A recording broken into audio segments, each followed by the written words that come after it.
Citoyen TV met en avant les informations du monde, avec des citoyens, pour des citoyens et par des citoyens attachés à une coopération gagnant-gagnant entre États souverains et en soutien aux acteurs qui défendent le droit des peuples à disposer d'eux-mêmes. Bonjour, au sommaire du JT citoyen du 2 mars 2021. Intervention du patriote africain, le président Bandakani, au sujet de la source du chaos. Patriote US, situation aux USA par un patriote français. Et pour finir, Facebook toujours plus agressif. Commençons tout de suite avec l'actualité en bref. 4 personnes arrêtées au Texas, USA, sur 150 chefs d'accusation de fraude électorale. Les médias locaux couvrent les arrestations, mais la presse nationale les boycotte car cela ne soutient pas le narratif de la pensée dominante. France, un ancien ministre de Hollande et de Mitterrand entendu sur des accusations de viol sur mineurs. L'ancien ministre PRG, Jean-Michel Baillet, a été auditionné jeudi dernier à Paris par la Brigade de protection des mineurs sur des accusations de viol et d'agression sexuelle sur mineurs, des faits prescrits qu'il conteste. Tout de suite, intervention du patriote africain, le président Bandakani, au sujet de la source du chaos. Pour le truc du chaos, c'est une stratégie mise en œuvre par les hauts lieux stratégiques américains, les hauts lieux de l'État profond, parce que désormais il faut distinguer au cœur des États l'État profond et l'État normal. Dans l'État profond américain, pour préparer, M. Ngos, ce qu'on vit aujourd'hui, le Covid et le projet de transhumaniser l'espèce humaine. Il faut comprendre l'arrogance, la démence et la prétention transhumaniser l'espèce humaine. Alors quand on parle de la géopolitique du chaos, c'est ça. La géopolitique du chaos, c'est diviser, c'est affaiblir, pour détruire, et maintenant établir une domination et la maintenir. C'est très bien élaboré, la société même des concepts et des mots dans votre thématique. Il faut remonter au temps premier de la création pour comprendre ce que vous entendez dire. Il faut remonter loin là-bas. Vous savez que si on se fie à la Bible, à la Genèse, l'instaurateur du chaos, c'est le diable dans le ciel.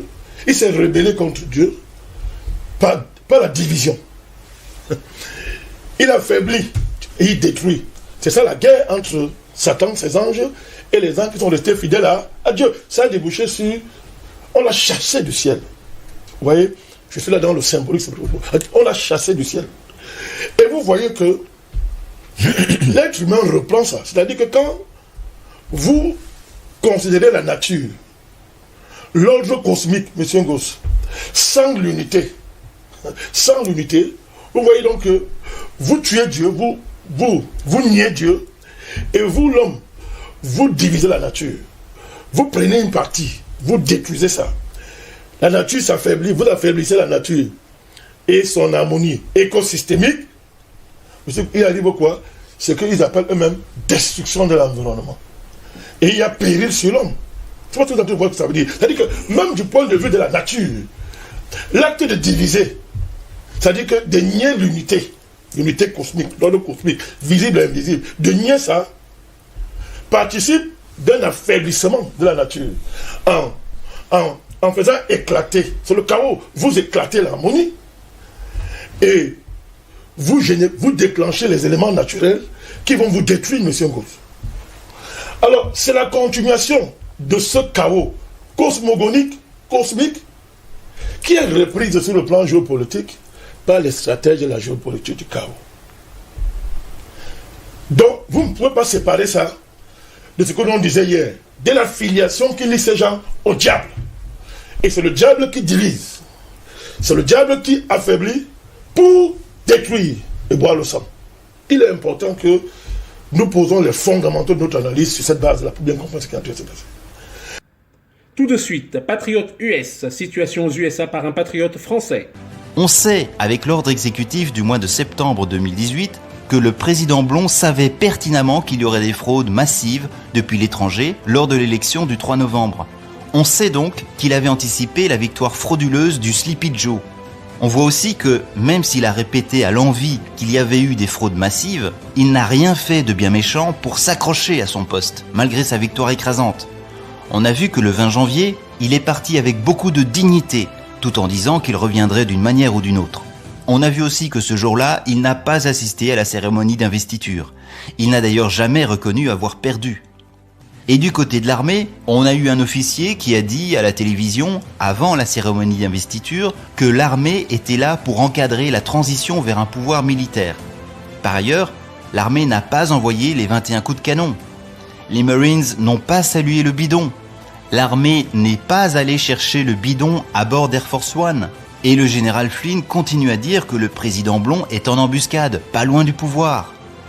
Tout ça n'est pas logique. Mais ce serait tout à fait logique si effectivement on était dans une période où, parce que le gouvernement et le président sont occultés et absents de leur poste, l'armée prend gentiment les choses en main. Je vous laisse réfléchir à ça et je passe à autre chose. Au mois d'août 2020, au moment où personnellement je commençais à m'intéresser à ce qui se passait en coulisses aux États-Unis, le président Blon a fait un discours très étrange devant 17 machines à laver. Un discours dans lequel il disait qu'il allait devoir disparaître pendant un moment parce qu'il combattait des ennemis très puissants. Et je me souviens qu'à ce moment-là, je m'attendais à ce que des choses inhabituelles se produisent. Mais rien de particulier ne s'est produit dans les jours qui ont suivi. Ce discours était donc bizarre.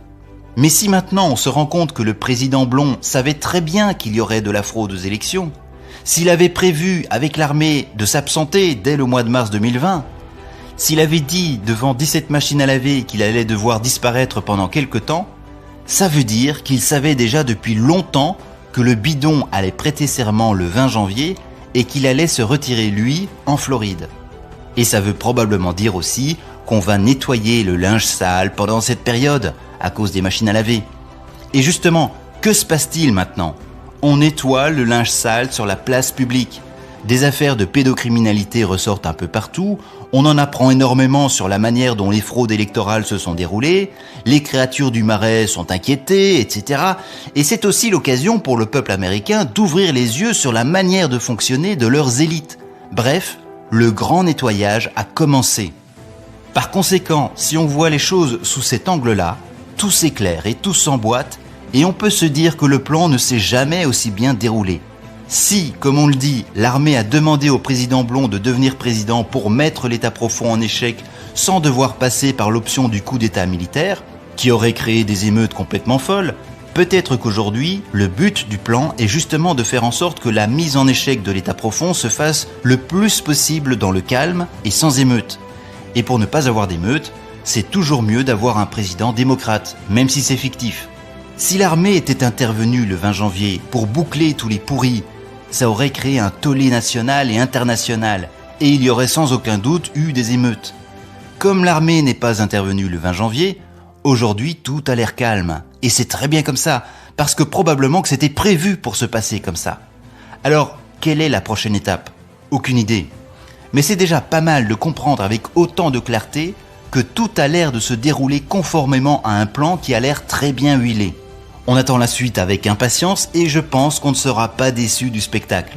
En attendant, le plus important est de rester unis, en lien et confiants dans l'avenir. Comme disaient des gens très informés, le meilleur est à venir. Et moi je vous rappelle, on reste groupés, on garde le focus sur la cible et on serre les fesses. Haut les cœurs et à bientôt.